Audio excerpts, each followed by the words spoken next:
പാകിസ്ഥാനിലെ വെള്ളപ്പൊക്ക സാഹചര്യം പരിഹരിക്കാൻ പാകിസ്ഥാൻ പ്രതിരോധ മന്ത്രി ഖാജ ആസിഫിന്റെ വിചിത്രമായ പരിഹാരം. പാകിസ്ഥാനികൾ വെള്ളപ്പൊക്ക വെള്ളം പാകിസ്ഥാന്റെ പുറത്തേക്ക് വിടാതെ തന്നെ ബക്കറ്റിൽ സംഭരിച്ചുകൊണ്ട് ഉപയോഗിച്ചു കൊള്ളാനാണ് ഇപ്പോൾ അദ്ദേഹം നിർദ്ദേശം നൽകിയിരിക്കുന്നത്. ഈ വെള്ളപ്പൊക്കത്തിൽ വരുന്ന വെള്ളം അത്രയും മലിനമായ ഒരു ജലമായിരിക്കും. ഉപയോഗിക്കാൻ പറ്റാത്ത അഴുക്ക് ചാലിലേക്ക് പോകേണ്ട വെള്ളമാണ്.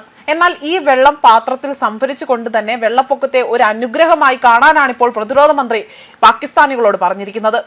നമ്മൾ മനസ്സിലാക്കേണ്ട മറ്റൊരു കാര്യം, പാകിസ്ഥാൻ എന്ന രാജ്യം ദാരിദ്ര്യത്തിന്റെ കൊടുമുടിയിൽ നിൽക്കുന്ന രാജ്യമാണ്.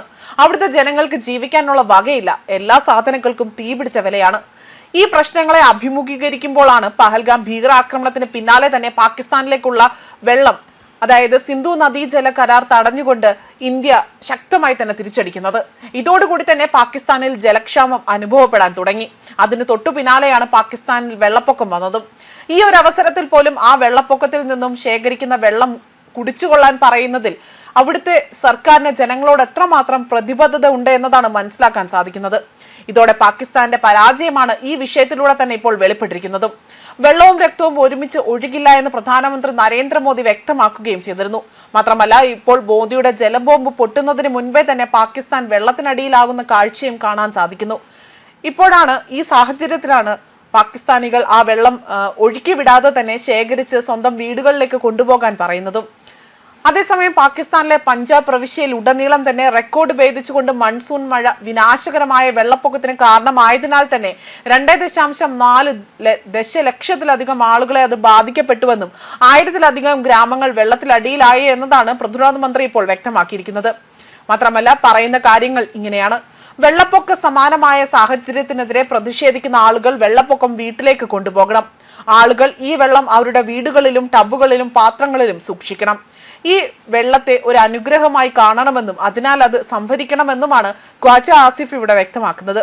വൻകിട പദ്ധതികൾക്കായി 10-15 വർഷം കാത്തിരിക്കുന്നതിന് പകരം തന്നെ വേഗത്തിൽ പൂർത്തിയാക്കാവുന്ന ചെറിയ അണക്കെട്ടുകൾ പാകിസ്ഥാൻ നിർമ്മിക്കുമെന്നും ആസിഫ് ഇവിടെ നിർദ്ദേശം നൽകുന്നുണ്ട്. നമ്മൾ വെള്ളം അഴുക്കുചാലിലേക്ക് വിടുകയാണ്, അത് നമ്മൾ ഇവിടെ സംഭരിക്കണമെന്നും ഖ്വാജ ആസിഫ് ജനങ്ങളോടായി തന്നെ പറയുന്നു.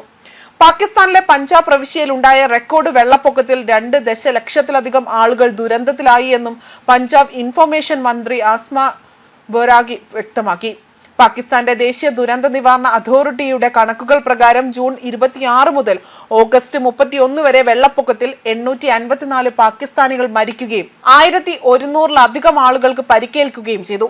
പഞ്ചാബിലുടനീളം 2 ദിവസം കൂടി മഴ പെയ്യുമെന്ന് പ്രവചിക്കപ്പെട്ടാൽ ദുരിതാശ്വാസ പ്രവർത്തനങ്ങൾ തടസ്സപ്പെടുമെന്നും ജലനിരപ്പ് കൂടുതൽ ഉയരുമെന്നും ഉദ്യോഗസ്ഥർ മുന്നറിയിപ്പ് നൽകി.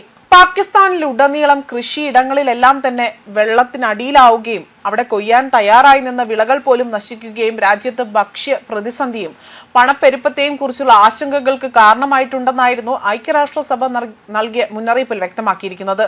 ന്യൂസ് ഡെസ്ക് കർമ്മ ന്യൂസ്.